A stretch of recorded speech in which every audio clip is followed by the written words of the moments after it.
Bonjour et bienvenue dans LF Modélisme, votre chaîne qui vous parle de modélisme. Rappelez-vous, la dernière fois, nous avions fait le premier acte où nous avions parlé de comment bien débuter dans le monde du miniature, ou plutôt le monde du modélisme ferroviaire, le train miniature, notre passion.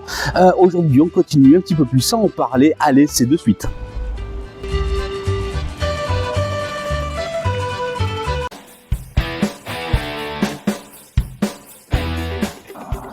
Rappelez-vous, la dernière fois, nous avions fait un sujet pour bien débuter dans le monde du miniature, le modélisme ferroviaire.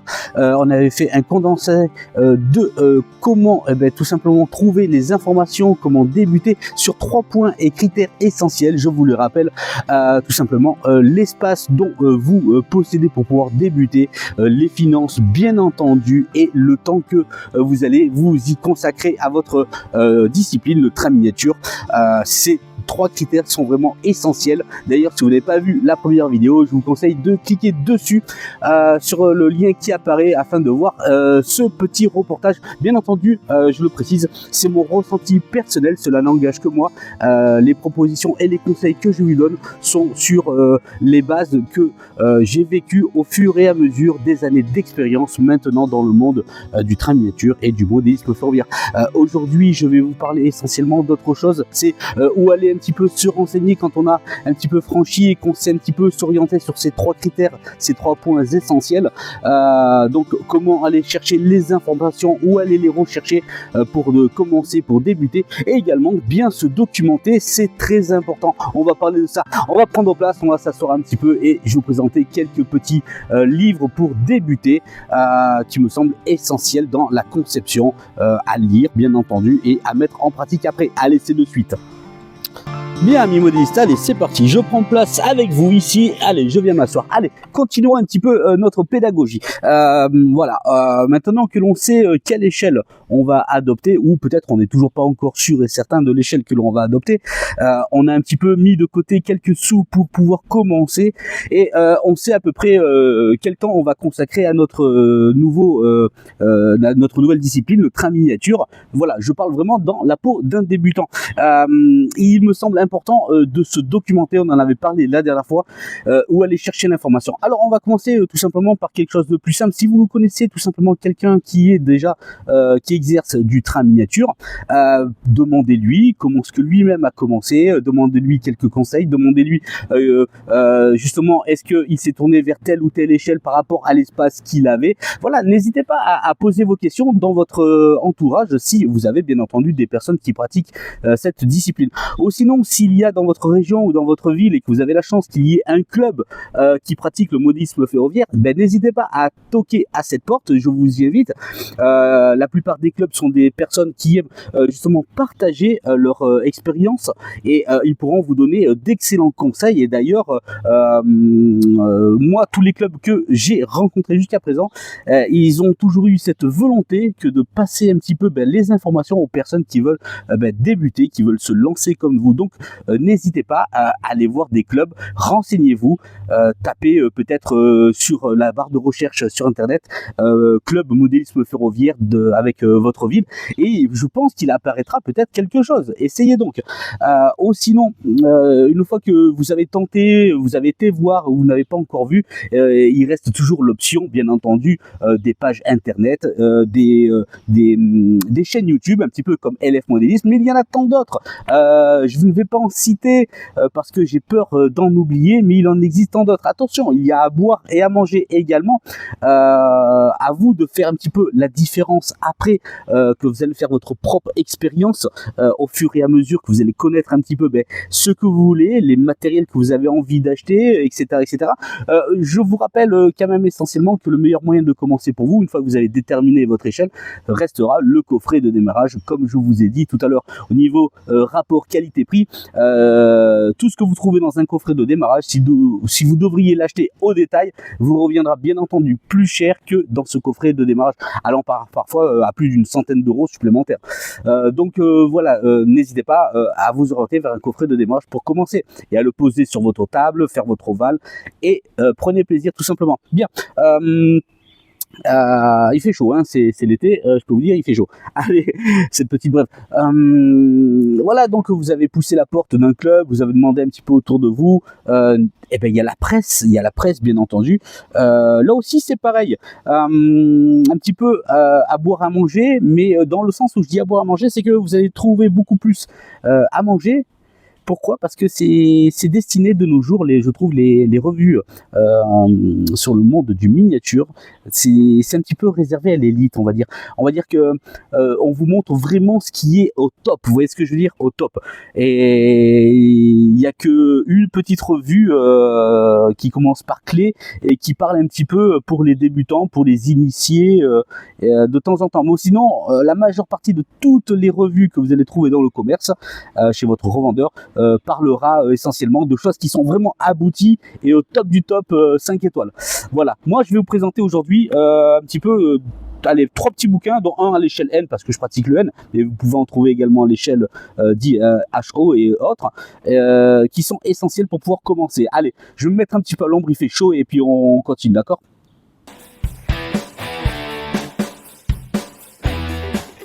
Bien mes amis, je viens me mettre un petit peu et profiter de l'ombre. C'est le reportage de l'été, il fait chaud, donc voilà, on cherche un petit peu d'ombre également. Allez, on continue. Je vais vous parler en premier de la conception. Voilà un ouvrage qui est, je pense, obligatoire. Indispensable, je dirais même, si vous débutez, tout simplement, c'est le livre qu'il vous faut. Ça s'appelle donc Le réseau miniature, c'est le numéro 1. Il y en a différents. Allez, je vous les énumère. Quels sont-ils ? Vous avez le numéro 1, celui-ci qui est la conception, c'est la base. Si vous débutez dans le monde du miniature ferroviaire, le monisme ferroviaire, il vous faut ce bouquin. N'hésitez pas à réagir, communauté, si vous également vous avez débuté et vous avez opté pour ce genre de livre qui est vraiment magnifique et que l'on trouve à des prix vraiment accessibles. Ils sont à 11,50 €. Il y en a 10. Je vous lis un petit peu ce que l'on peut retrouver. Vous qui débutez, et voilà, après vous faites votre choix sur vraiment ce que vous avez besoin. Le numéro 1, donc, la conception. Vous avez l'électrification, plan et projet, le relief et paysage, infrastructure électronique, rue et bâtiments, voies, aiguillage et caténaire, la signalisation en quelques cas types et les trains de jardin. Voilà, c'est 10 livres différents. Bien entendu, vous n'êtes pas obligé d'acheter les 10. Moi, par exemple, j'ai pris celui-ci, la conception et plan et projet, que je vous présente un petit peu plus tard, tout à l'heure. Voilà, c'est un bouquin qui est vraiment exceptionnel. Pourquoi ? Parce que vous allez vraiment, même si vous débutez de rien du tout, vous allez comprendre pourquoi, comment faire sa conception. Je vous donne un exemple. Vous avez les choix fondamentaux de la conception justement de votre réseau, l'équilibre. Vous avez des réflexions préliminaires. Alors les réflexions préliminaires, c'est un petit peu comme tout. C'est comme vous maintenant qui débutez dans le monde du miniature. Ben, vous avez plusieurs réflexions, à savoir comment est-ce que je vais procéder sans trop me griller les ailes, en essayant de faire quelque chose que je vais pouvoir m'amuser. Voilà, ça c'est un point essentiel. C'est quand vous débutez, n'essayez pas de faire un trop long projet parce que peut-être vous allez être déçu parce que vous n'allez pas pouvoir faire rouler vos trains tout de suite, etc. Non, essayez de faire quelque chose de tranquille au début pour pouvoir vous faire plaisir assez rapidement. Ça, c'est vraiment un point, un critère très important. C'est les éditions LR Press qui proposent. C'est toujours en vente. Vous pouvez le trouver assez facilement. Voilà. Donc, s'il vous faut un bouquin pour pouvoir commencer, ce serait celui-ci. Bien, mes amis, à présent, je vous parle maintenant. Je vous en ai dit, il y en avait plusieurs. Celui-là, c'est le numéro 3. Alors, celui-là, c'est le réseau miniature avec des plans et projets. Alors ça vous donne plein d'idées. Ça vous donne plein d'idées sur des réseaux, sur ce que vous pouvez faire, et ça vous marque bien entendu à toute échelle. Ça vous marque aussi les configurations possibles dans votre pièce. Vous qui avez fait votre choix maintenant de l'échelle que vous allez adopter dans votre, parce que vous avez une pièce dédiée au train ou que vous avez un petit espace, comment est-ce que vous allez l'utiliser justement? Est-ce que vous allez faire un réseau en type L? Est-ce que vous allez faire d'une seule planche comme ceci? Vous voyez ce que je veux dire? Il y a plusieurs options et ce bouquin, il est parfait. Il est parfait parce que voilà, il y a plusieurs façons de jouer.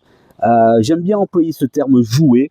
Parce que voilà, il faut pas oublier que le train, c'est un loisir qui part de plus petit à plus grand, et on est là pour s'amuser, pour jouer, et pourquoi pas exploiter après quand on maîtrise un petit peu tous les points du monde du miniature. Donc celui-ci me paraît également essentiel. Si vous devriez en avoir deux pour débuter, ce serait le numéro 1 et le numéro 3. Voilà, conception et les plans et projets, bien entendu. Voilà, ça c'est les essentiels pour moi. Bien mes amis, après moi personnellement je fais de l'échelle N à présent, j'ai fait un petit peu de toutes les échelles, du Z, du N, du HO et du train de jardin également. Je me suis régalé à chaque fois dans toutes les échelles. Il n'y a pas, si on aime le modisme Forever, si on aime le train, on prend plaisir dans toute échelle. Donc voilà.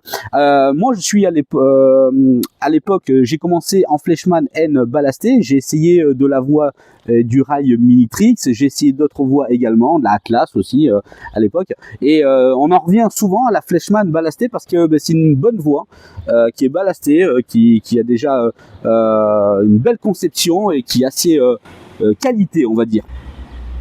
Et là, celui-ci, ce bouquin, ce livre plutôt, c'est le plan et réseau en Fleischmann N Piccolo. Alors là c'est super parce que là vous allez retrouver des idées tout simplement de réseau, et il y a tout ce qu'il faut. Il vous donne la dénomination pour les rails, il vous donne tout comment faire l'électrification, etc. Donc vous pouvez être débutant et avec un ouvrage de la sorte, vous pouvez réussir à faire votre réseau de A à Z sans problème. Je vous le recommande vivement. C'est Fleischmann, numéro 9956F, pour ceux qui veulent se le procurer. Voilà mes amis, ça c'était 3 petits bouquins que j'avais envie de vous présenter, bien entendu pour la conception telle que avec les rails Fleischmann. Il en existe aussi également pour à l'échelle HO avec la voie C Marklin. Il en existe pour ce que vous avez envie d'exploiter comme matériel dans votre projet, tout simplement. À vous de chercher la bonne information. On trouve de tout de ce côté-là. Qu'est-ce que je voulais vous dire également? Il y a une multitude de salons et d'événements également dans toutes les régions, un petit peu plus on va dire dans le nord de la France, dans l'ouest que dans le sud, il est vrai. Moi je suis du sud et c'est vrai que c'est très difficile de trouver des salons de modisme ferroviaire, mais voilà, si vous avez l'occasion, l'opportunité de vous rendre dans des salons et que vous êtes débutant, tout simplement foncez, allez voir, justement vous allez rencontrer des gens, des professionnels qui réalisent des prouesses magnifiques. Vous allez pouvoir rencontrer aussi des personnes qui vendent du matériel d'occasion ou neuf également, et ils seront bien vous orienter également si vous souhaitez commencer et acheter du matériel peut-être d'occasion ou même neuf si vous en avez les finances qui vous le permettent. Ça c'est un point vraiment très important. Vous pouvez vous déplacer dans les salons. En plus ça va commencer à partir de septembre, il va commencer à y avoir crescendo beaucoup de salons jusqu'à Noël, jusqu'à printemps on va dire de l'année prochaine, et puis c'est très important, vous allez prendre plaisir et puis vous allez prendre plein d'informations, et là vous allez vous dire voilà, c'est possible de réaliser ce genre de choses, mais il faut pas que je me brûle les ailes, il faut que je commence avec mes capacités à commencer quelque chose de simple. Il faut que je prenne du plaisir en premier lieu pour faire tourner mes trains. Il n'est pas essentiel que vous ayez 50 000 trains, je le rappelle, comme je l'avais mentionné dans la première vidéo, ne vous mettez pas dans le rouge financièrement pour acheter tout et tout d'un coup. Non, faites-y progressivement. Ne dépensez pas tout votre argent dans toutes les locomotives, tous les wagons que vous voyez. Faites-vous plaisir avec une belle rame, une belle composition pour débuter, et puis voilà, préférez d'abord agrémenter votre petit réseau, etc., etc. D'ailleurs, ça sera le sujet de la prochaine vidéo. On parlera un petit peu qu'est-ce qu'on peut choisir comme matériel pour commencer, agrémenter son réseau, quel style de gare, etc., de quel matériel, plastique, laser cut. On va faire un petit peu les différences avec tout ça, on va comparer un petit peu les gammes tarifaires, etc. On parlera un petit peu de ça la prochaine fois, histoire que vous venez de débuter. Maintenant, vous savez les 3 critères très importants, on en a parlé dans la première première vidéo. On a fait un rappel encore aujourd'hui. Aujourd'hui, on a parlé un petit peu d'où aller chercher un petit peu l'information. Dans les clubs de modisme ferroviaire, sur Internet, dans les salons, vous avez vu un petit peu dans les presses spécialisées, même si c'est réservé de plus en plus à l'élite maintenant, et ça je tiens quand même à le souligner. Donc messieurs qui font des magazines magnifiques, d'ailleurs félicitations à tous les reportages et tout ce que vous présentez dans vos... Mais pensez un petit peu aux débutants, si vous voulez penser un petit peu, mettez 1 ou 2 pages dans vos magazines, voilà une personne qui débute et voilà comment est-ce qu'elle a commencé. On va essayer de la suivre pour voir un petit peu comment ça se passe. Essayez. Moi, je trouve que ça pourrait être quelque chose d'agréable. Faut pas oublier d'où on vient. On a tous commencé à poser notre premier rail à un moment donné. Voilà. C'était donc cette petite deuxième séquence sur bien débuter en modisme ferroviaire. J'espère que vous avez apprécié. Je vous le rappelle, c'est mon ressenti et mes avis personnels sur mon expérience acquise au fur des années. Et j'espère qu'ils vous seront profitables. Moi, je vous dis à très vite. On parlera donc de ce que je vous ai dit dans la prochaine vidéo. En attendant, un bel été à vous. C'est le reportage de l'été. N'hésitez pas à soutenir LF Modélisme. N'hésitez pas à partager la chaîne. Le petit cœur toujours en dessous pour soutenir la chaîne. Prenez plaisir. Soutenez toutes les personnes qui veulent rentrer dans le train de miniature. On a besoin de passer le témoin. Comme vous l'avez vu, c'est difficile à passer. Donc voilà, moi, je vous donne rendez-vous à la prochaine vidéo. Ciao, ciao.